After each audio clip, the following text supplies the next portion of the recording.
G'day, how's it going? It is your mate Failbait coming at you with a budget deck guide. This one focusing on budget ramp dragon. So typically this deck is very expensive, but I've managed to come up with something that I think is quite good. Still has a lot of late game power, but you know, missing out on some of those key legendaries you will find in typical ramp dragon decks. But I'm pretty happy with this. So the idea is very simple. You hold cards that are big bombs like Poseidon and Frenzied Drake, and then you ramp up to them with cards like Dragon Oracle there. You control the mid-game with Force of the Dragon Newt, and you dig for the tools you need as well. So Waters of the Orca, a whole bunch of nice 2-drops are in this deck as well.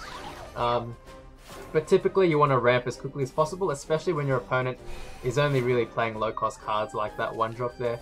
So we ramped there, they played Lyria, which is a bit frustrating for us because we can't kill it easily with Force of the Dragon Newt. But I opt to draw. We want to dig into things because it's good to ramp, but there's no point ramping if you aren't really holding those big minions in hand already. So we have quite a few options now again. The Ayla is great, another fantastic ramp card. I choose to hold the Dragon Oracle because as you can see, it actually lets us draw a card if we're in overflow, and we will be in overflow if we evolve the Ayla next turn, which is 9 times out of 10 what we want to be doing on turn 5 going first. So another easy board to kind of deal with. We can play the Ayla here again, like I said, we evolve. We play that Dragon Oracle to draw a card, and we're starting to see these big minions now. We have that Frenzied Drake, we have the Poseidon back. I choose to hold the Waters of the Orca just because it has that value in the late game as well, and I hold the Poseidon because we can play it next turn while our opponent is still on 5 play points. And it's very hard to deal with when you're playing against decks like this. It's very hard for your opponent to deal with an 8-drop on turn 5 or 6. That's a bit frustrating for us because you know, we could have played the Waters of the Orca, but it doesn't hit your enhancers, so it makes it a bit easier for us as well. But overall, the Poseidon was always the play. You get rid of that 3/3. I choose to go face here, mainly because we need to start dealing damage now. Like I said, since this is the budget version of the deck, it doesn't have cards like Dahaka or Zoe, so you kind of need to be chipping away and forcing your opponent to trade and applying pressure in that way. And I think we've done that pretty successfully. Like I said, they couldn't deal with this Poseidon on turn 6, so now we can just we have free reign to pretty much do whatever we want. And again, just going face. I trade once there, clear this board. Apply so much pressure now. They have 3 damage away, and we pretty much have it from here.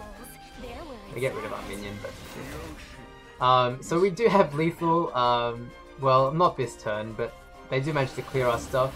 But that is basically a great example of how to win this game using Ramp Dragon. Ramp as quickly as possible if you have the chance, and play your big guys before they can deal with them. If you don't get your ramp options, you kind of need to play a little bit slower, play a little bit more control. And use your Waters of the Orcus to make favourable trades, or use your Force of the Dragon Newt. But again, like, with no Evos left, how do they deal with this board? And we still have so many more big minions. We have Frenzied Drake, we have 2 Frenzied Drakes, sorry, and even a Galua to kind of give us more card draw. Canyon of the Dragons is also in this deck to really help develop your board and provide even bigger threats to your opponent to force them to answer it. And that way it kind of gives us exactly what we need to win the game. So we'll play the rest of this out. But basically, this is the budget ramp deck.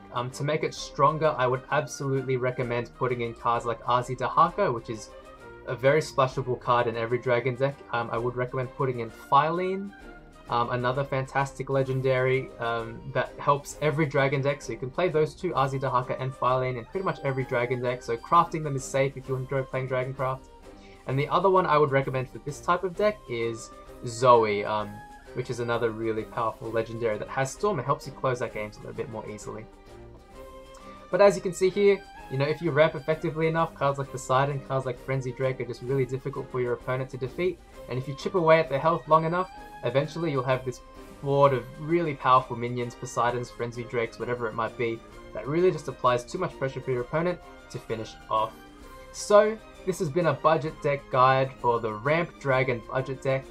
I hope it's been of some use to you. If it has, please don't forget to like or subscribe, and if you have any questions, feel free to ask in the comments below. I've been your mate Failbait. Until next time, keep ramping into those dragons. See you later.